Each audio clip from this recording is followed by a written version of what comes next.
Por que o Criador do Universo rejeitaria ofertas e até mesmo desejaria fechar as portas do seu próprio templo? É uma pergunta que choca, né? Mas olha só, essa é exatamente a essência de algumas declarações proféticas bem antigas e contundentes, como as de Malaquias e Amós. Elas apontam por um desdém divino enorme pela adoração hipócrita.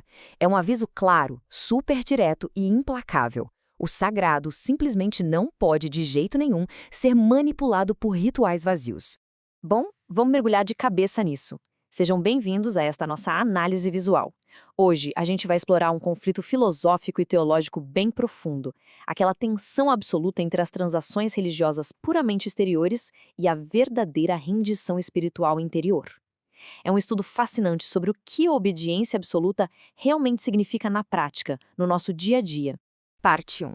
O fim da religião superficial. Para entender essa tensão, a gente precisa primeiro desconstruir a ideia de adoração mecânica e dar uma olhada no que os textos antigos realmente exigiam. Historicamente e teologicamente falando, a prática de rituais sem essência sempre foi alvo de críticas duríssimas e de repreensões bem severas. Tem um aviso muito impactante em Malaquias capítulo 1, versículo 10. A citação diz com uma força absurda que Deus prefere a igreja fechada a um culto hipócrita. A gravidade disso é tremenda. É absolutamente inútil acender o fogo de um altar se não houver uma retidão autêntica por trás daquele ato. A aceitação divina exige um coração sincero.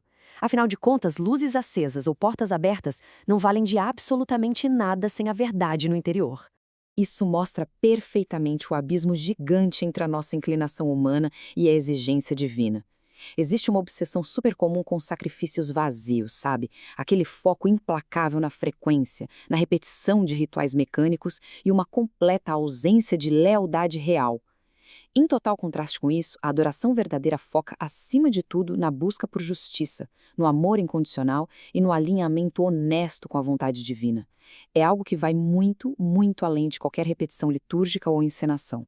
Mas peraí, por que a gente tem essa tendência de focar tanto no aspecto exterior? Seção 2. A ilusão do controle humano. A busca por autonomia muda o nosso foco para investigar o desejo mais enraizado da nossa condição humana atual. Fica muito claro como a natureza humana opera no seu estado natural. O coração busca, antes de qualquer coisa, um validador para os planos pessoais. É como se a gente usasse o dever religioso quase como uma transação comercial, uma troca de favores calculada para manter o divino sob controle e a uma distância segura.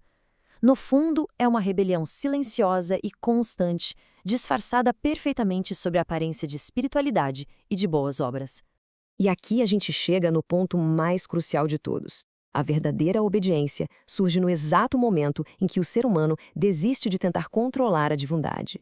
Não tem espaço para negociação ou meio-termo. A submissão genuína exige o abandono completo e, muitas vezes, doloroso, dessa ilusão de que a gente detém o controle absoluto da própria narrativa. 3. Obediência maior que sacrifício. A história traz um momento decisivo que serve como um verdadeiro divisor de águas para entender isso de vez. É o famoso e tenso encontro entre o rei Saul e o profeta Samuel. O registro lá no livro de 1 Samuel, capítulo 15, diz: Eis que o obedecer é melhor do que o sacrificar, e o atender melhor do que a gordura de carneiros. Mas o que realmente estava em jogo ali? Aquele desejo imenso de oferecer grandes sacrifícios estava sendo usado de forma super estratégica para mascarar a recusa de uma rendição completa. Era uma tentativa bem astuta de manter uma aparência de honra, mas preservando a própria vontade intacta. E essa intenção de preservar a própria vontade acaba gerando só uma obediência parcial, uma mera transação externa para manter as aparências. Por outro lado, a exigência divina requer nada menos do que uma rendição completa, uma submissão interna verdadeira e uma obediência inegociável perante uma autoridade inquestionável. Não dá para impressionar com religiosidade externa quando a essência continua em rebelião. O teólogo William Perkins fez uma observação pastoral muito profunda sobre essa dinâmica exata. Ele aponta que muita gente recebe instrução com uma alegria superficial, mas não cria raízes. Adoram os consolos das promessas divinas, mas rapidamente rejeitam os confrontos dos mandamentos. Quer dizer, desejam ansiosamente os favores de um Salvador, mas resistem com todas as forças à autoridade de um rei. Esse é o retrato perfeito da obediência seletiva. 4. A soberania e a palavra.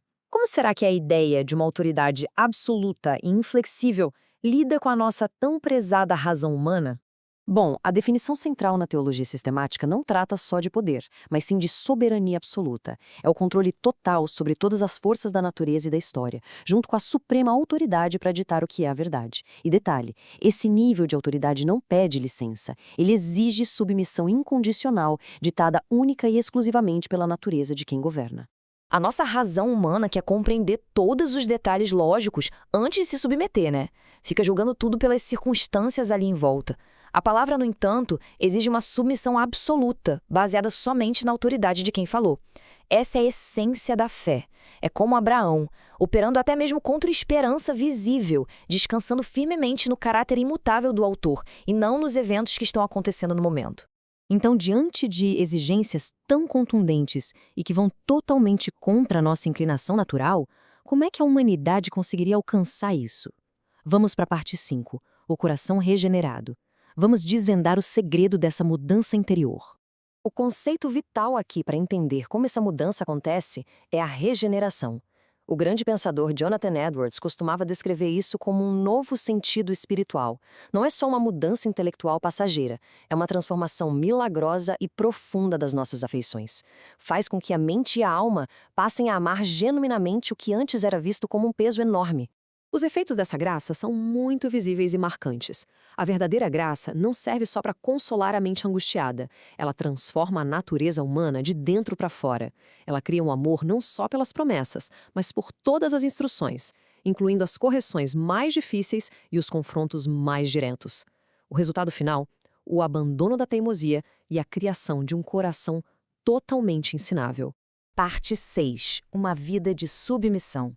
É aqui que os altos conceitos teológicos afetam a realidade e transformam o nosso dia a dia prático. Isso tudo se consolida no conceito de santificação, que nada mais é do que um movimento ativo e diário de se despir daquela velha autonomia, daquela ilusão insistente de controle e se revestir conscientemente da nova natureza, que agora é inteiramente moldada pela obediência autêntica. E ao contrário do que muita gente pensa, longe de alienar, esse é o processo que devolve à vida o seu propósito mais genuíno. Mas como a gente mede isso no mundo real? Através de alguns marcadores bem práticos.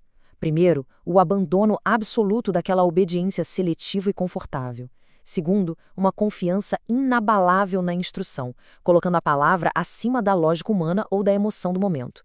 E terceiro, a sinceridade profunda de cultivar uma vida invisível sem a constante necessidade de performance externa ou de aplausos. E chegando ao coração de toda essa nossa conversa de hoje, a santidade, definitivamente, não é o preço que se paga pelo amor divino. De jeito nenhum. Ela é a evidência real e irrefutável de que a graça alcançou o indivíduo. Fé e obediência caminham de mãos dadas o tempo todo. Onde existe uma transformação genuína, a santidade floresce de uma forma completamente natural. Para encerrar a nossa análise, fica aqui uma reflexão super importante e que não quer calar. Essa religiosidade que a gente vê tanto por aí é uma busca verdadeira pela vontade divina ou é só uma tentativa bem engenhosa de tentar controlar o sagrado com encenações de adoração? A resposta sincera para isso muda absolutamente tudo. Fica o convite para essa autoanálise profunda. Até a próxima!